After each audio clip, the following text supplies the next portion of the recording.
Hello everyone. Welcome to a collection of tragic mountain tales. Today we're diving into 3 gripping stories of individuals isolated in the vast, unforgiving wilderness of the mountains. When you're alone in such desolate places, any twist of fate can leave you helpless, with no one to turn to. Let's get straight into it. Viewer discretion is advised. The vanishing of Dennis Martin. On June 14, 1969, the Martin family set out for a camping adventure in the Great Smoky Mountains National Park, a sprawling wilderness along the Tennessee-North Carolina border. This park, part of the Appalachian Mountains, is renowned for its rugged beauty, with dense forests, steep inclines, and a network of streams. The family, William Martin, his father, and his 2 sons, headed to Cades Cove, a scenic valley within the park. Despite being only 6 years old, Dennis, William's youngest son, matched the group's pace, his bright red shirt standing out against the verdant landscape. The next day, after settling into their campsite, Dennis and his older brother teamed up with children from another family for a game of hide-and-seek. William kept a watchful eye on Dennis, noting how his red shirt made him easy to spot among the trees. The kids giggled as they hid, planning to leap out and startle the adults. But when they emerged, Dennis was missing. William called his name, expecting a quick reply, but silence answered. Alarmed, he and the other adults scoured the nearby woods, their shouts growing desperate as minutes ticked by. When their efforts yielded nothing, they alerted park rangers, triggering one of the largest search operations in the park's history. Over 2,400 people joined the effort, including volunteers, National Guard troops, FBI agents, and even Green Berets. Yet the terrain posed a formidable challenge. Rugged slopes, thick underbrush, and countless streams slowed progress. Searchers pressed on despite the weather. Days into the operation, they discovered a tantalizing clue near Spence Field, a set of footprints, one barefoot, the other matching the Oxford shoe Dennis wore. The tracks led to a stream, and then vanished, deepening the mystery. No further signs emerged, even as the search stretched to June 29th, when it was officially halted, leaving Dennis's fate unresolved. Speculation abounded. The simplest theory held that Dennis wandered off, lost his way, and succumbed to the cold, perhaps huddling somewhere the rain concealed from rescuers. Another possibility was an animal attack. Bears, wild hogs, and bobcats roam the park, any of which could have overpowered a small boy. The most chilling theory suggested abduction.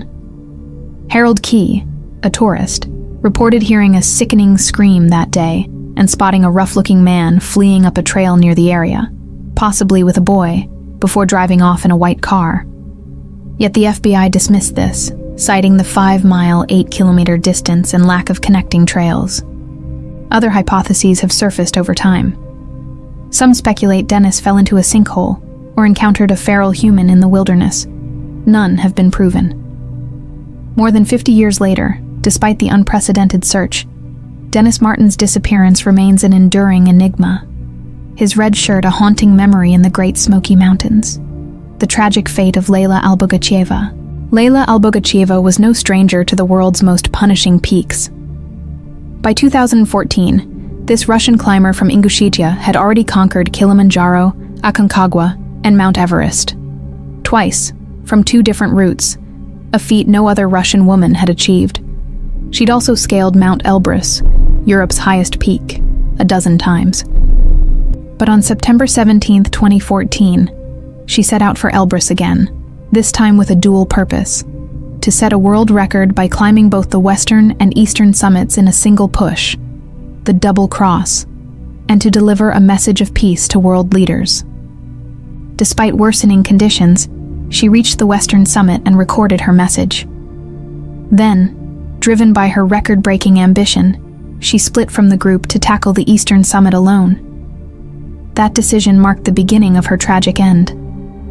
Leila was supposed to check in on September 21st, but when she didn't, alarm bells rang. A search was launched, but the mountain was in chaos. Winds howled at 100 miles per hour, and heavy snow erased any hope of clear tracks.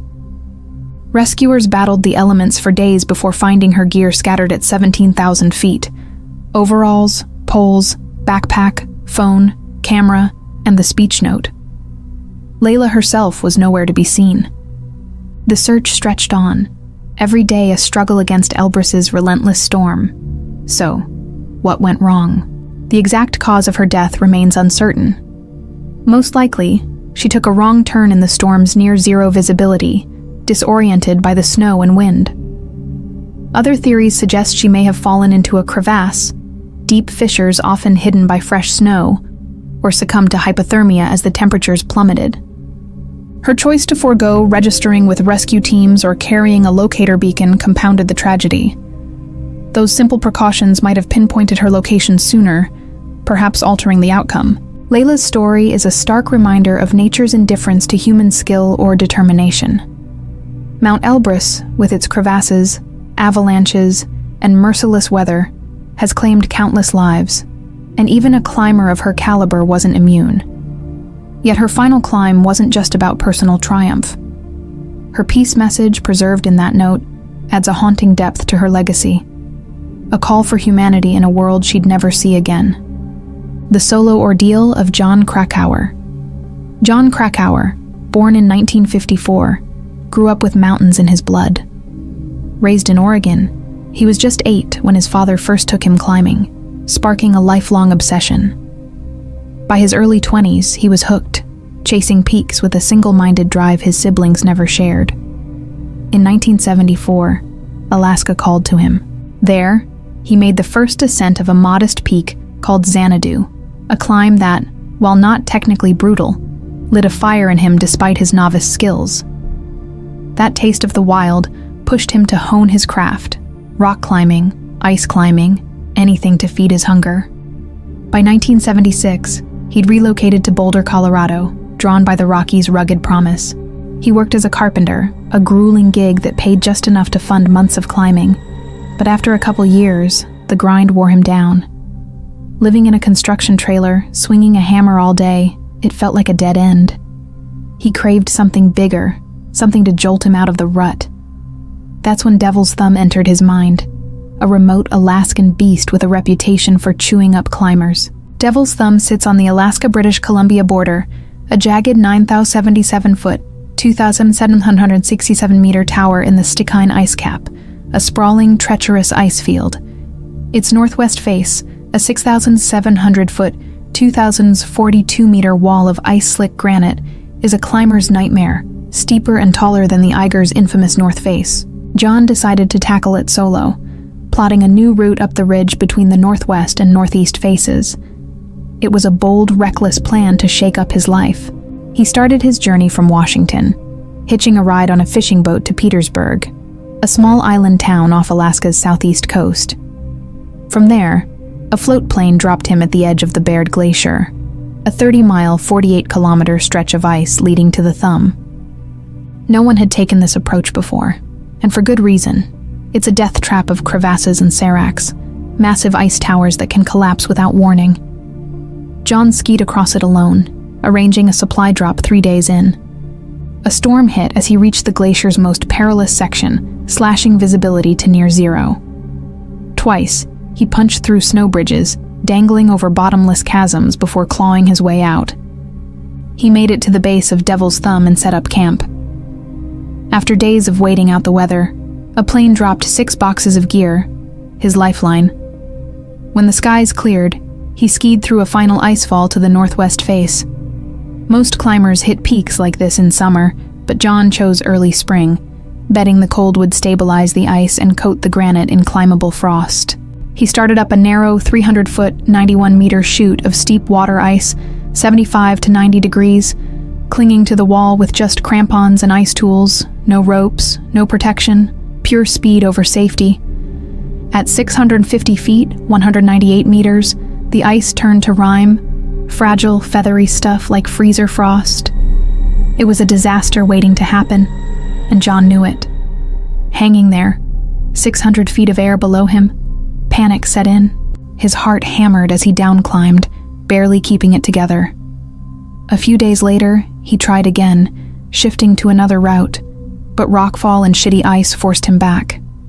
Finally, on May 15th, 2 weeks into the ordeal, he pivoted to the southeast face, a descent route he'd scoped earlier. It looked doable, with patches of solid neve ice and decent rock holds. He climbed fast that day, camping on a tiny ledge just below the summit.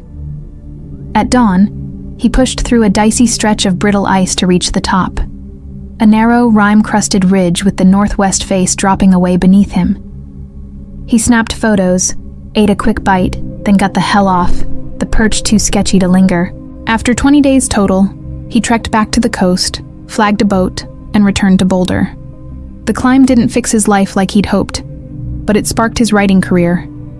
His first paid piece was about this insane adventure. Devil's Thumb's northwest face remains unclimbed to this day, a bastard of a wall that's killed at least 3 climbers in under 15 attempts. Its hanging glaciers and constant avalanches make it a monster.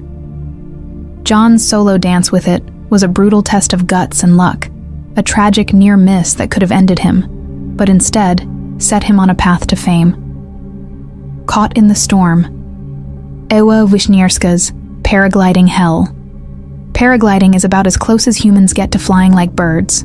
Simple, cheap, and free of engines. You launch with a running start, strapped into a harness under a canopy that catches the wind like a plane's wing.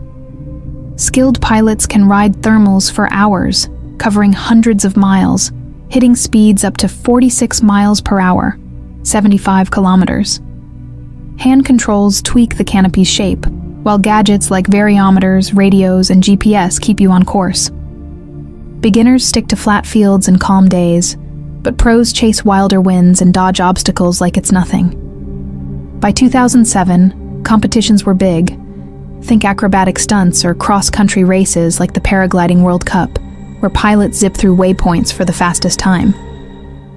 Ewa Wisnierska, a German paragliding star, was at the top of her game that year. An instructor and national team member, she'd clinched the World Cup in 2006 and was gunning for a repeat. In February, she joined about 200 elite pilots in Australia for a training camp near Manila, New South Wales, a hotspot for paragliding thanks to its reliable thermals off Mount Bora. That day, the weather briefing flagged a storm brewing on the edge of their zone. It wasn't enough to scrub the session, just a heads up to watch the skies. But storms hide a nasty trap called cloud suck, a violent updraft under clouds that can yank a paraglider upward, no matter how hard you fight to drop. Ewa launched without a hitch, her canopy billowing as she caught the breeze. Then, near the storm's fringe, she hit it. Cloud suck. Suddenly, she was rocketing up at over 43 miles per hour, 70 kilometers, controls useless against the force. 40 minutes later, she came to, still airborne at 22,000 feet, 6,900 meters, 37 miles, 60 kilometers, from where she'd started. Covered in ice, shivering, and dazed from hypoxia, she was lucky to be alive. The storm's edge loomed, but she steered clear of more updrafts, aiming for safety. Spotting a farm field, she landed hard, collapsing on the grass to thaw out and gather her wits. Her team reached her via radio soon after, stunned as she recounted the ordeal. Hail had bruised her, frostbite nipped her extremities, but she'd survived. Experts say the cold slowed her body's oxygen needs, saving her from suffocation while unconscious. An insane stroke of luck. That same storm wasn't as kind to everyone. Another pilot, 42-year-old He Zhongpin from China, got sucked up too. Lightning struck him mid-flight, and his body wasn't found until the next day, tangled in his lines near Tamworth, 50 miles away. Ewa's survival was a miracle. She later told reporters she'd accepted death up there, thinking of her family as the blackness took her. She returned to paragliding months later, even competing again, but the terror of that day, documented by her iced-over variometer, stayed with her, a brutal reminder of nature's raw power. The nighttime trek of the wounded driver. In 1997, a man was cruising down a lonely road in rural America, miles from anything resembling civilization, when his brakes gave out. He didn't catch it at first, pumped the pedal, got nothing, and next thing he knew, His car was a crumpled wreck in a ditch. The crash smashed him up good. A deep gash across his forehead bled freely. His left arm hung useless, snapped clean through, and sharp pain in his chest screamed broken ribs with every breath. Back then, cell phones were a rarity. None in his pocket, no lifeline to call. The nearest town was 10 miles, 16 kilometers off, and this wasn't exactly a bustling highway. Night had fallen, slashing the odds of a passerby spotting him. He weighed his options, blood dripping into his eyes, pain spiking with every move. Waiting might mean bleeding out or passing out. Neither sounded promising, so grit outweighing sense, he decided to walk, hoping to stumble across a house. The road was black as pitch, clouds blotting out stars and moon, no glow from distant towns. Only the crunch of his boots on asphalt told him he was still on track. He shuffled along, one arm cradling his ribs, the other dangling, each step a jolt of agony. Then, a sound cut through the dark, a coyote's yip, sharp and close, followed by another, then more, until a chorus of at least 15 echoed from the woods. They weren't just howling, they were tracking him, their calls growing frenzied. Coyotes aren't usually bold. Smaller than a golden retriever, they rarely take on a healthy adult. But he was far from healthy, a wounded animal leaking blood, and a pack this size smelled opportunity. In the US, coyote attacks are rare, but not unheard of. Stats say about 10 a year, mostly on kids or pets, though a starving group might get gutsy. He couldn't fight. Lifting his good arm was torture, let alone swinging it. Panic clawed at him, but he fought it down, keeping a steady pace. Running might trigger a chase. The yips closed in, maybe 100 feet back, their numbers swelling in his mind. Coyotes can hit 40 miles per hour in a sprint. He'd be meat if they rushed. Then, a faint light flickered ahead. A house. Salvation. He didn't bolt, just pushed harder, teeth gritted, praying they'd hold off. He reached the porch, hammering the door with his good fist, yelling for help until his voice cracked. An old man yanked it open, shotgun in hand, barking who the hell was banging on his door at midnight. Near tears, the driver spilled it. Car wreck, coyotes, bleeding out. The old guy lowered the gun, let him in, then grabbed a flashlight and swept it across the yard. There, at the forest's edge, glowed dozens of eyes. 25, maybe 30 coyotes, pacing, watching. The old man handed over a phone and help was called. Later, the driver reckoned he'd have been done if that house was a mile farther, or if he'd collapsed on the road. Coyotes will scavenge a body as quick as they'll hunt. He got lucky, patched up at a hospital in who knows where. But the memory of those eyes stuck, a brush with a fate too close to call. The collapse at St. Peter's Church. The Dark Ages, a stretch of European history from the 5th to the 14th centuries, got a bad rap for being a cultural and scientific dead zone, sandwiched between Rome's fall and the Renaissance's boom. The label came from a 14th century Italian scholar, Petrarch, who griped about the era's dull literature, and Renaissance thinkers ran with it. Modern historians call bullshit, though. Trade, writing, and discoveries kept chugging along, especially in monasteries. One such hub was in what's now Hereford, Germany, at the Petersburg Citadel. The town's been around since at least 789, per old records, but its oldest surviving relic is St. Peter's Church, first noted in 1060, maybe older. That church burned down in 1080, a common fate for wooden builds back then. Rebuilt between 1103 and 1147, it rose again as a beast of stone, 246 feet, 75 meters long, 3 wide aisles, a multi-level setup for sermons, meetings, whatever.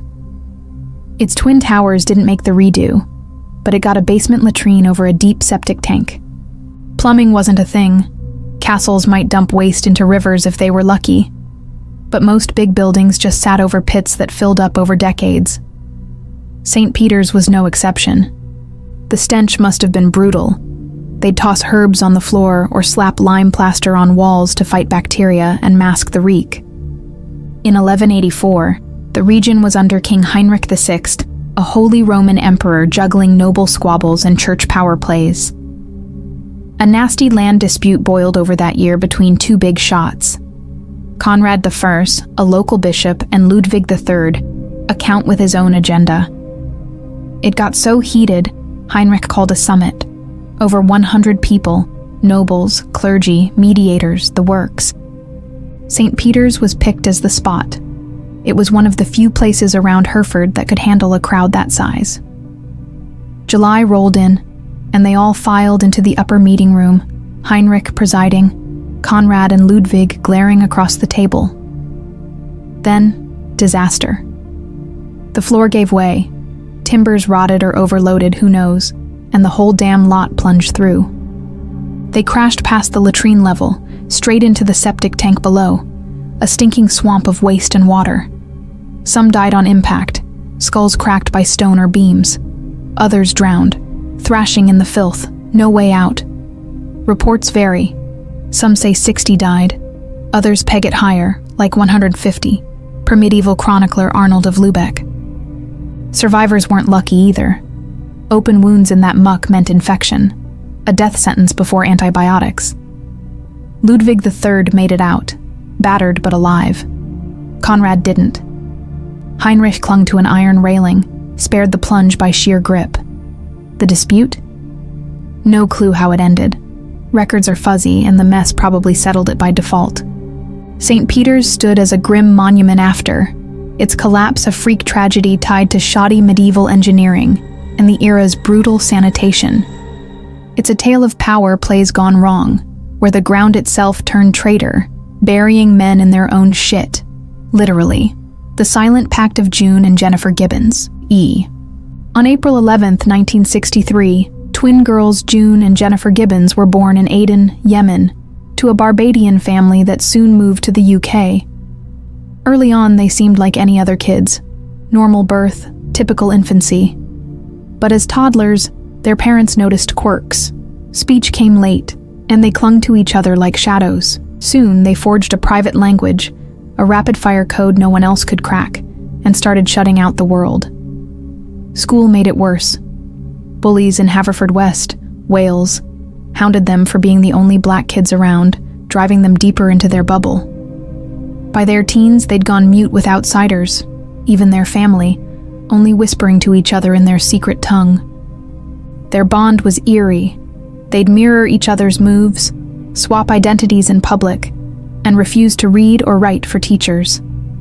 Worried, their parents split them up, sending them to separate boarding schools. It backfired hard.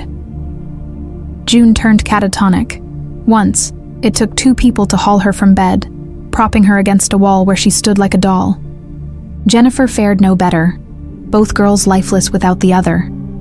Reunited, they retreated further, barricading themselves in their room with dolls and elaborate fantasy worlds. They'd scribble notes to their parents, barely speak to their younger sister Rose, and pour their isolation into writing. Novels like The Pepsi-Cola Addict, June's work, self-published in 1981, and Jennifer's Discomania. Creative, sure, but dark as hell. Boredom hit in their late teens. They ditched the books for booze, drugs, and chaos. A 5-week crime spree in 1981, torching buildings and stealing. Caught and charged with arson, they landed in Broadmoor, a notorious high-security psychiatric hospital, locked up under the UK's Mental Health Act. There, silence was their shield at first, but the place broke them down. 12 years of antipsychotics dulled their minds, killed their writing spark. In 1993, a transfer to a softer clinic was set. Then, on the day they moved, March 9th, Jennifer arrived limp, dying of sudden heart inflammation at 29. June, unscathed, started talking like she'd never stopped. Journalist Marjorie Wallace cracked their story open. She'd met them pre-Broadmoor, digging into their lives after hearing whispers of their oddity. At their Haverfordwest home, she found diaries and manuscripts, a hidden universe of wit and rage. In prison visits, they warmed to her, chatting about their tales, laughing even. But those diaries revealed a twist. June saw Jennifer as a suffocating curse. Jennifer called June her fatal enemy. Fear festered, June's worse than Jennifer's. Days before the transfer, Jennifer told Marjorie one had to die for the other to live. A pact. Doctors brushed it off, but on the ride, Jennifer slumped against June, slipped into a coma, and was gone by arrival. Cause? Myocarditis. Maybe from meds like haloperidol, though June took the same and was fine. Post-Jennifer, June bloomed. Chatty, free, telling Marjorie their silence was a vow to shun the world. Now, she lives quietly in Wales near family, a survivor of their strange, tragic dance. She penned Jennifer's epitaph. We once were two, we two made one, we no more two, through life be one. Rest in peace. A twin unbound, her sister's death was her release, a fate as haunting as it was bizarre.